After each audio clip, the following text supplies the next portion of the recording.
Hello everyone, welcome to my YouTube channel. NMDC junior officer trainee के video sequence में ये fourth video है। बहुतों की बहुत सारी क्वेरीज थी। पहली कॉमन क्वेरी थी कि सुपरवाइजरी स्किल टेस्ट क्या होता है। ऐसे ही बहुत सारी क्वेरी थी कि एग्ज़ाम का पैटर्न क्या होगा। तो पहले भी मैं बता चुका हूँ कि एग्ज़ाम का पैटर्न जो है वो 60 टेक्निकल क्वेश्चंस होंगे और आपके 40 नॉन टेक क्वेश्चंस होंगे, जिसमें आपके क्वांट, इंग्लिश, जनरल नॉलेज से क्वेश्चंस रहेंगे 40 जो आपका होगा। उसके बाद 2 आवर्स का एग्ज़ाम होगा आपका CBT, 2 आवर्स का CBT एग्ज़ाम होगा और निगेटिव मार्क्स, मैक्सिमम चांस है निगेटिव मार्क्स नहीं होंगे जहाँ तक मुझे याद है। अब रही बात, पहले तो आपको CBT क्लियर करना है। तो बहुत सारे स्टूडेंट्स थे कि पूछ रहे थे सुपरवाइजरी स्किल टेस्ट क्या होता है। तो सुपरवाइजरी स्किल टेस्ट जो है आपको बेनिफिट करेगा तभी जब आपका CBT क्लियर हो जाएगा। हाँ, ये क्वालिफ़िकेशन है इसका कि इसको आपको क्वालिफ़ाई करना है, तभी आपका CBT का मार्क्स कैलकुलेट होगा फाइनल लिस्ट के लिए। तो ये आपको क्वालिफ़ाई करना ही है। तो चलिए, जिन स्टूडेंट्स का CBT का सिलेबस कवर है उनके लिए हम बात करते हैं कि सुपरवाइजरी स्किल टेस्ट क्या है। तो बेसिकली ये सुपरवाइजरी स्किल टेस्ट आपको आपके सुपरवाइजरी स्किल्स को टेस्ट करते हैं। आपको जो पोजीशन अलॉट होगा जूनियर ऑफिसर ट्रेनी का, उसमें आपको सुपरवाइज़र लेवल का पोस्ट है, E0 पोस्ट है। तो इसमें जो फर्स्ट आपका जो हायरार्की है E0 पोस्ट है। तो इसमें सुपरवाइजरी जूनियर इंजीनियर के लेवल का आपका पोस्ट है, सुपरवाइजरी पोस्ट। तो इसमें क्या करते हैं कि आपको जब भी आपका CBT होगा उसके 1 मंथ के बाद, ठीक 1 मंथ के बाद जो शॉर्टलिस्ट करेंगे उसके 1 मंथ के बाद आपका सुपरवाइजरी स्किल टेस्ट हो जाएगा। ये जनरली जो लास्ट टाइम हुआ था दिसंबर में हुआ था, दिसंबर 22 के आसपास हुआ था मेरा सुपरवाइजरी टेस्ट, जिसमें ये दुर्ग दंतेवाड़ा एक छत्तीसगढ़ का एक डिस्ट्रिक्ट है, दुर्ग दंतेवाड़ा।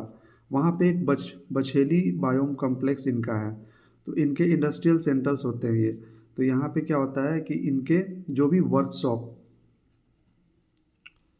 वर्कशॉप के लैब्स यहाँ पे इनके हैं।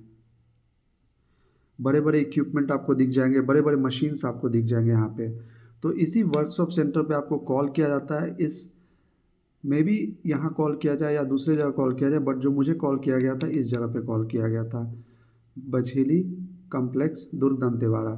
सो ये एक इंडस्ट्रियल सेंटर है, वर्कशॉप है इनका, लैब्स। यहाँ पे सबसे पहले क्या होता है, सुबह में सभी ब्रांचेज जो जो शॉर्टलिस्ट होके आएंगे CBT में, मॉर्निंग आवर्स में 10-11 AM के आसपास, 12 PM के आसपास सुबह में आपके DV हो जाएंगे। DV अच्छे से होने के बाद आपको आपको एक एक कूपन मिलेगा, एक कूपन। ये समझ लीजिए कि एक एक्सपेरिमेंट आपको अलॉट हो रहा है। अब ये एक्सपेरिमेंट क्या है, तो ये एक्सपेरिमेंट है आपके टेक्निकल स्किल्स को चेक करने के लिए।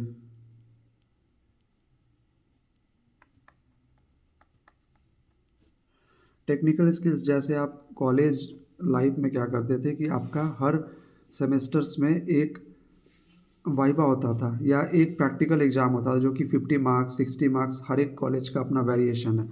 तो उस वे में वहाँ पे भी हमें एक एक्सपेरिमेंट परफॉर्म करना पड़ता था। एक हमें जैसा कि एक सीट मिलता था उससे सेलेक्ट करके।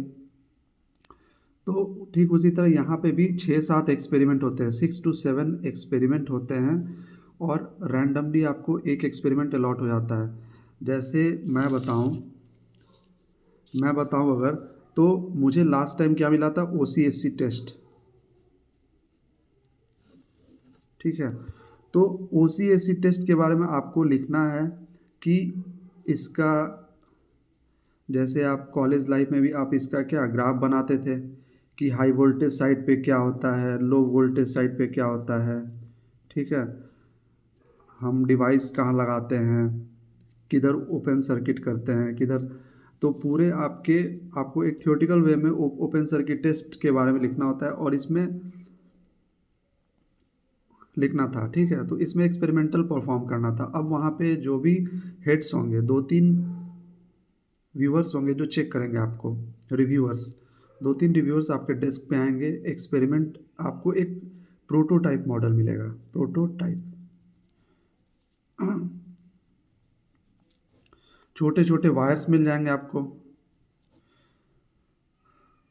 या मोटर्स मिल जाएंगे, ठीक है, मोटर्स। तो अब वो आके एक्सपेरिमेंट आपने लिख दिया, तो अब वो आके आपसे पूछेंगे, उस एक्सपेरिमेंट से रिलेटेड वाइवा करेंगे आपसे, ठीक है। क्वालिफाइंग नेचर है, सभी क्वालिफाई नियरली हो जाते हैं, ठीक है। तो इसमें क्या करना है, आपको कॉन्फिडेंट रहना है।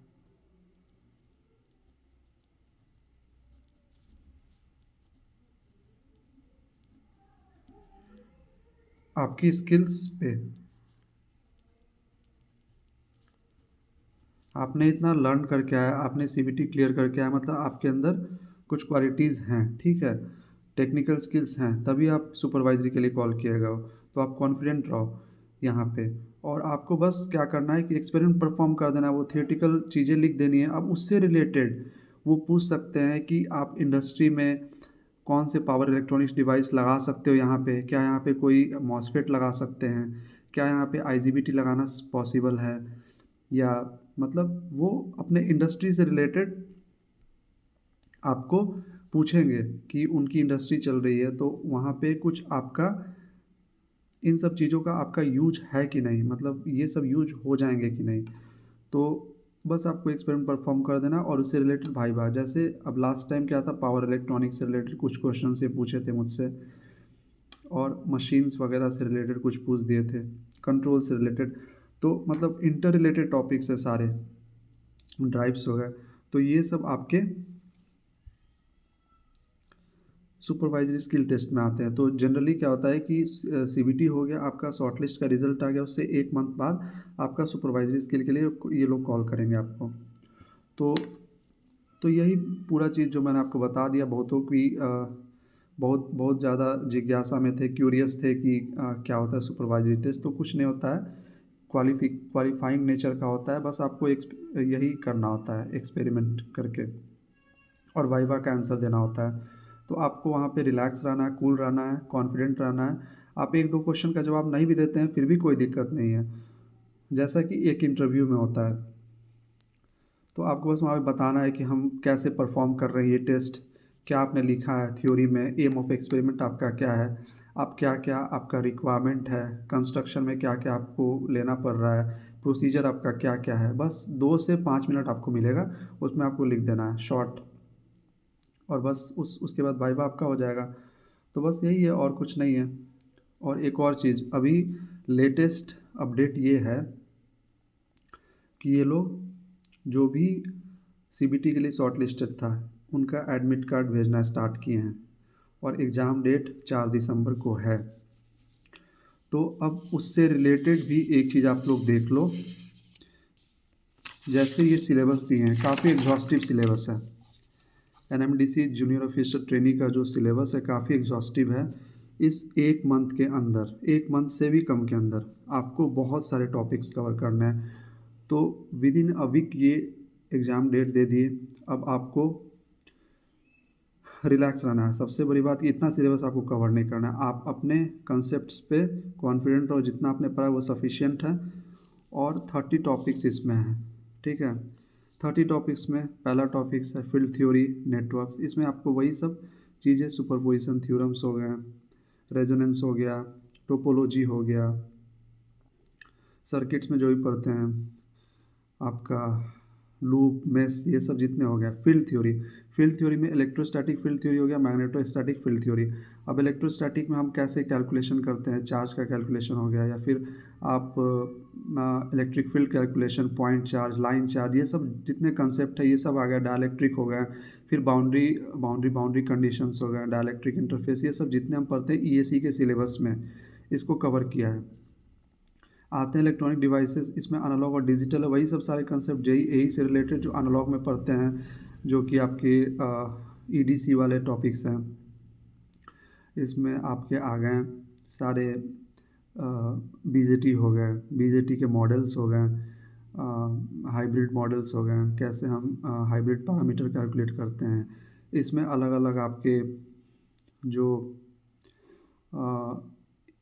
जो होते हैं क्लासेस ऑफ एम्पलीफायर्स हो गए, class A, class B, class S, ये सब सिलेबस में इंक्लूड किया है। फिर उसके बाद ऑप एम्प वगैरह आ गया, ये सब आ गया ऑप एम्प। फिर आपके फीडबैक एम्पलीफायर्स हो गए, ये सब आगे चल के फिर आपके सैम्पल होल्ड सर्किट हो गया, तो ये सब सिलेबस में होगा। फिर डिजिटल इलेक्ट्रॉनिक्स में भी हम सब देखते हैं, जैसे कॉम्बिनेशन सर्किट हो गया, सीक्वेंशियल सर्किट्स हो गया, सारे ये सब आ जाएंगे, ठीक है। उसके बाद मशीन्स में अगर देख लो तो मशीन 1-2 में लोग ट्रांसफार्मर डीसी मशीन रखे हैं, और मशीन 2 में सिंक्रोनस और इंडक्शन मशीन रखे हैं, तो जो आप पढ़ते वही सब है। और सिंगल फेज इंडक्शन मशीन वगैरह होगा इसमें।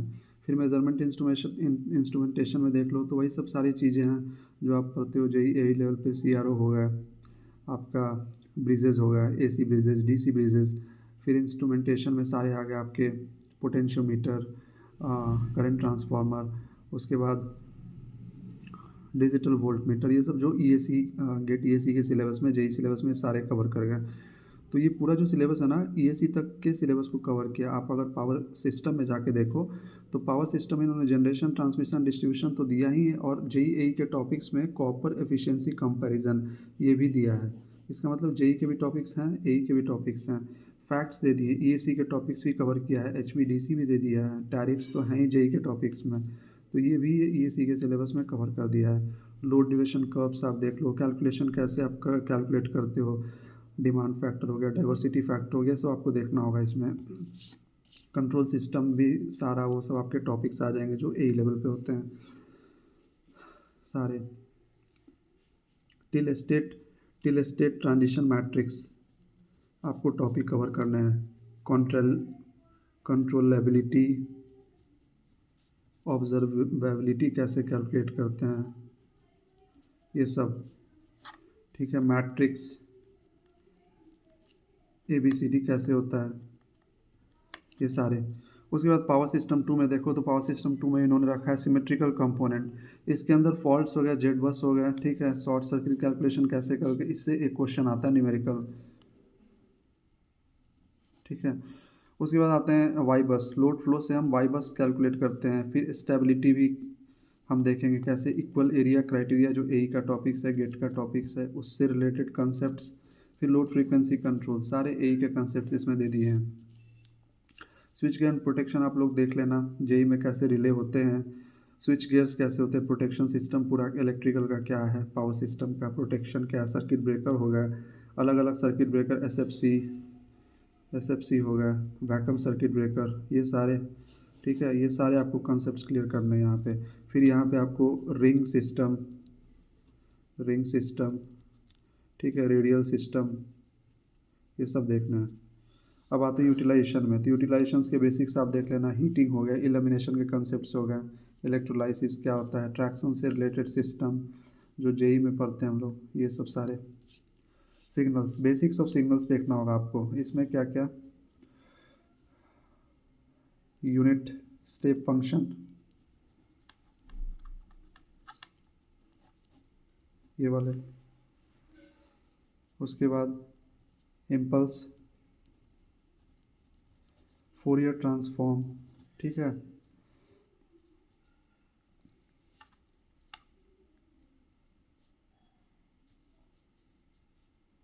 एक्स ऑफ ओमेगा क्या कैसे कैलकुलेट करते हैं ये। फिर Fourier series, expansion, sine cosine सारे। उसके बाद इसमें एक्सपोनेंशियल भी आ गया। उसके बाद इसमें लैप्लास ट्रांसफॉर्म, ठीक है। लैप्लास ट्रांसफॉर्म कैसे हम नॉन साइनसोइडल सिग्नल्स के लिए लैप्लास ट्रांसफॉर्म कैलकुलेट करते हैं, वो सारे। अब देखो इसके अलावे जो एक्स्ट्रा में है, एक्स्ट्रा जो आपको कवर लास्ट में करने हैं या फिर नहीं करने हैं, छोड़ के जाने हैं, वो क्या क्या है। Micro processor, micro controllers, materials in electrical system, advance power electronics, computer networks, conventional unconventional sources of energy, DBMS, database management systems, high voltage engineering, information technology, communication system, computer architecture and organization, information science, digital signal processing, mechatronics, computational intelligence, electrical machines design.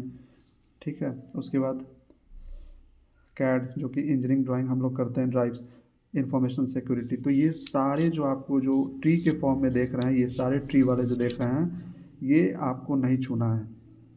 Advance power electronics time ही नहीं आपके पास, पहली बात। और ये सारे आपके BTech के syllabus इन्होंने डाल दिए हैं, जो कि करना प्रैक्टिकली पॉसिबल नहीं है। तो आप जिसमें आप बेस्ट हो वो करो। ये 7-8 सब्जेक्ट्स जो है, 8-9 सब्जेक्ट्स ये करके जाओ, ठीक है। और इसको ग्रिप करो अपने को, इस पे थियोरेटिकल कंसेप्ट्स, क्वेश्चंस होगा, न्यूमेरिकल्स, इस पे कमांड करो, फिर नॉन टेक करो, ठीक है। तो इस तरह से आपका ये पूरा सिलेबस का ब्रॉड कवरेज है, भारी भरकम जो सिलेबस है, ठीक है। चलिए फिर तो ये आपके दोनों क्वेरीज़ कंप्लीट हुए और मैंने उस पर वीडियो डाल भी दिया आपसे रिलेटेड। ये सुपरवाइजरी वाला या जो टॉपिक से रिलेटेड, मतलब कितने टॉपिक्स हैं सिलेबस में इलेक्ट्रिकल के, ये सारे जो एक ओवरव्यू दे दिया मैंने सिलेबस का, एक रैंडम ओवरव्यू आपका ये सारे सब्जेक्ट्स का, और क्या आपको करना है क्या नहीं करना है इसका ओवरव्यू। अब इन डेप्थ सिलेबस के अंदर अगर आप जाओ तो आप एक एक करके देख सकते हो, या फिर मैं वीडियो बना सकता हूँ उस पर। कमेंट करना आपको कैसा लगा।